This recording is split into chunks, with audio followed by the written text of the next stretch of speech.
ጀዋር መሐመድ ወደ ቲክቶክ መንደር መጥቶ 2 ቪዲዮ ከመልቀቁ 1.3 ሚሊዮን ፎሎወሮችን አገኘ ይሉናል። እንመናቸው ወይስ እንዴት ነው ነገሩ? እንግዲህ ጀዋር መሐመድ የለቀቀው 2 ቪዲዮ ነው። አንደኛው 380.4 ላይክ አለው። ሁለተኛው 186.3 ላይክ አለው። ስንት ሆነ ማለት ነው? 566.7 መውደድ አለው ማለት ነው። ላይክ አለው። ስለዚህ ጀርባውን ስናየው ስንት ይላል? 8.2 ሚሊዮን ላይክ አለው ይላል። ይሄ አካውንት ከዚህ በፊት ተፖስቶበት ነበረ ማለት ነው።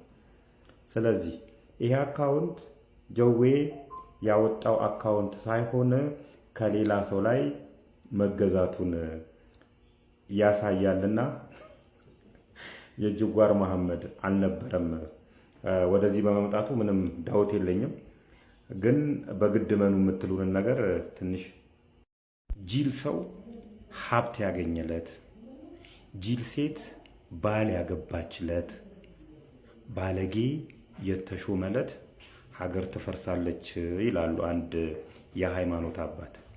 ጂል ሰው ሀብት ያገኘለት ሜቢ ለራሱ መጥፊያ ሊሆን ይችላል እንጂ ሀገር ሊያፈርስ የሚችልበት እድል አይኖረውም። ጂል ሴት ባል ያገባችለት ሜቢ ትዳሯን ታፈርስ ይሆናል እንጂ ሀገር ለማፍረስ አቅሙ የላትም። ባለጌ ተሾመለት ግን ፍራ። ባለጌ ሹመኛ ከሌባ ባለ ሀብቶች ጋር ኮላቦሬት ያደርጋል። ያን ጊዜ ርትዕህ ፍትህ የሚባል ነገር አመድ ነው የሚሆነው። የህግ የበላይነት አመድ ነው የሚሆነው። የፍርድ ቤት ትዕዛዝ ሊከበር አይደለም ጫፉ አይደረስም። ሁሉ ነገር በገንዘብ፣ ሁሉ ነገር በጉልበት፣ ጉልበት አለ፣ ሀብት አለ። ስለዚህ ሁሉ ነገር የሚታሰበው በዚህ ነው። ሀገራችን ጦርነት፣ ረሃብ፣ ቸነፈር፣ በሽታ ተደጋግማ እንደ ጉሽ ጠላ ቀምሰዋለች፣ ግን አልተነቃነቀችም። ባለጌ ሹመኛና ሌባ ባለሀብት የተገናኙለት ግን ፍራ። ለዚህ እንደ ጥሩ ምሳሌ የምናየው የባለፈው የደቡብ ኢትዮጵያ ክልል ጋሞ ዞን ቦረዳ ወረዳ ላይ የተከሰተውን የማራ ማይኒንግ ጉዳይ ለዚህ ጥሩ ምሳሌ ሊሆን ይችላል። እንግዲህ ማይኒንግ ማዕድን ለማውጣት 2 ፈቃዶች ያስፈልጋሉ። አንደኛው ማዕድኑን ፍለጋ ነው። ማዕድን በባህሪው የት እንዳለ አይታወቅም። መፈለግ ያስፈልጋል፣ ምልክቶችን እያየ። ይሄ ከፍተኛ ወጪ ነው። ማዕድኑ ከተገኘ በኋላ ለመንግስት ለተለያዩ ወጪዎች አውጥቼ የማገኘው ገቢና የማወጣው ወጪ መካከል ትርፍ ያስገኝልኛል ጥናት መደረግ አለበት። ይሄ ከፍተኛ ወጪ ያስወጣል። ሁለተኛው ማይኒንጉን ማውጣት ነው። ያንን ማውጣት ቀላል ነው። ኦልሬዲ ጥናቱ ስለተገኘ የአዋጭነት ጥናቱ ስለተሰራ ማለት ነው። ማራ ማይኒንግ የከሰል ድንጋይ ለማውጣት ቦረዳ ወረዳ ላይ 600 ሄክታር መሬት ፍቃድ ያወጣና እዛ መሬት ላይ የከሰል ድንጋይ መኖሩን ያረጋግጣል። ወደ ማውጣት ፕሮሰሱ ሲገባ ግን ባለጌ ሹመኞች ከሌባ ባለሀብቶች ጋር በመደራጀት 55 ባለሀብቶችን ፈጠሩ። 55 ማይኒንግ ላይ የተመሰረቱ ካምፓኒዎች ኢትዮጵያ ውስጥ መኖራቸውንም እጠራጠራለሁ። እስቲ ንጥራቸው አንዳንዶቹ። ኤፍኤ ኮንስትራክሽን የሚባል ከመቼው ከኮንስትራክሽን ካምፓኒ ወደ ማይኒንግ ካምፓኒ እንደተቀየረ፣ ቱሳ ማይኒንግ ኃላፊነቱ የተወሰነ፣ ትሩዌል ማይኒንግ ኃላፊነቱ የተወሰነ የግል ማህበር፣ ምንጮች ኃላፊነቱ የተወሰነ የግል ማህበር፣ ላዜ፣ ማጋሮ፣ ቢግ ደንዴስ የሚባሉ 55 ለዘመዶቻቸው ኦልሬዲ እዛ ጋ እንዳለ ማረማይን አረጋግጧል ማለት ነው።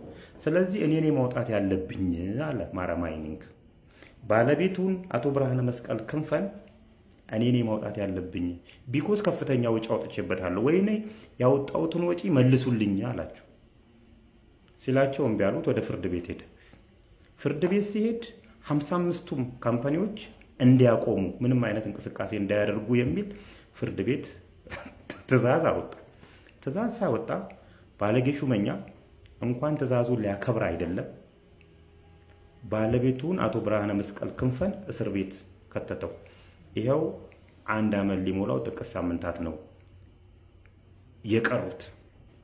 ባለጌ ሹመኞች እንግዲህ እንኳን አይደለም የፍርድ ቤት ትዕዛዝን ተቀብለው እዛ ጋር ያለው ማዕድን እንዳይወጣ መከልከል ይቅርና ዛሬ የኬላና የሮያሊቲ እየተቀበሉ ዘመዶቻቸው እንዴት ያን ነገር እንደሚወጠብጡት የቦረዳ ወረዳ ላይ ያሉ ሰዎች ምስክር ሊሆኑ ይችላሉ።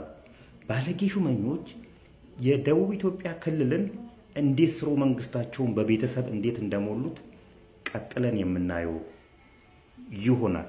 ስለ ባለጌ ሹመኞች አዋድ ሱልጣንንም አረሳ ነው።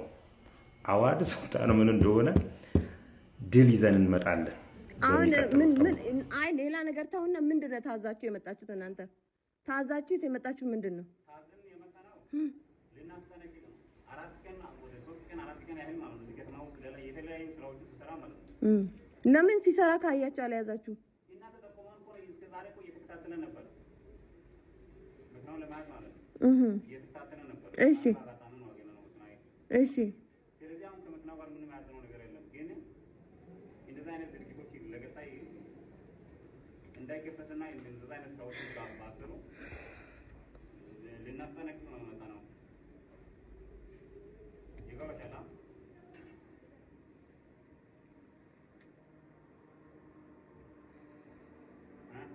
እዚህ ነገር አለ።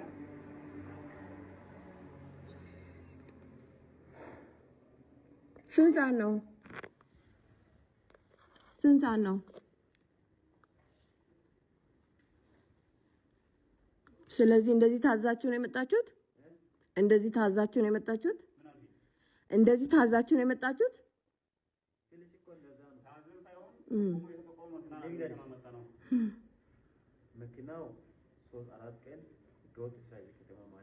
ምንም ህገወጥ ስራ የሚሰራ መኪና አይደለም ወንድሜ። ህፃን ልጅ ይዤ ነው ያለሁት። እሺ ምንም ህገወጥ መኪና የሚሰራ መኪና አይደለም። እኔ ለምንድን ነው የማላውቀው? መኪናዬ እኮ እኔ አጠገብ ነው የሚተኛው ሹፌሩ። ምንም ነገር ወንድሜ ሰማ። እሺ አስጠነቀቃችሁኝ። እሺ አሁን ሌላ የምትፈልጉት ነገር አለ?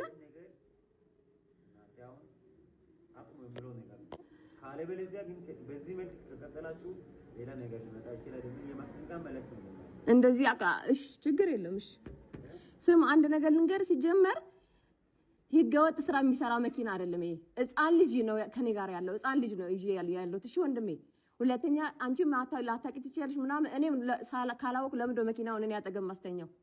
እኔ አጠገብ ባይሆን ልጠራጠር እችላለሁ። መኪናዬ ከኔ ጋር ነው የሚሆነው። ከየትም እንምጣ። ለምንድነው ልነግርህ ለአንተ? አይ ለመጉዳት ነው በዚህ ሰዓት የመጣችሁት እናንተ። 5 ሰዓት ላይ መጣችሁ እኔን በር ክፈች ብትሉት ለመጉዳት ነው ታጥቃችሁ እኔ ጋር የመጣችሁት። እና ታጥቃችሁ እኔ ጋር አንድ ልጅ የያዘች ሴት ጋር የምትመጡት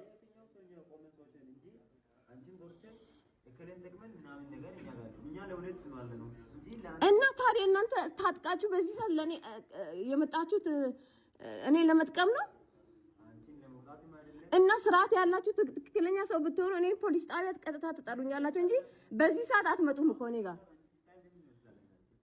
እኔ ምንም አላውቅም። ለዛ ነው በሩን አልከፍትም ያልኩት። የኢትዮጵያን ወጣት ከፓስተር ከቄስና ከኡስታዝ ቅኝ ግዛት ካላላቀቅን እድገት አይመጣም። ያላነበበ ፓስተር ሲቀባጥርበት እየዋለ፣ ያላነበበ ኡስታዝ የግላሰሙ ሲሞላው እየዋለ፣ ያላመሰጠረ ቄስ ሲቀባጥርበት እየዋለ እንዴት ነው ሊያድግ የሚችለው?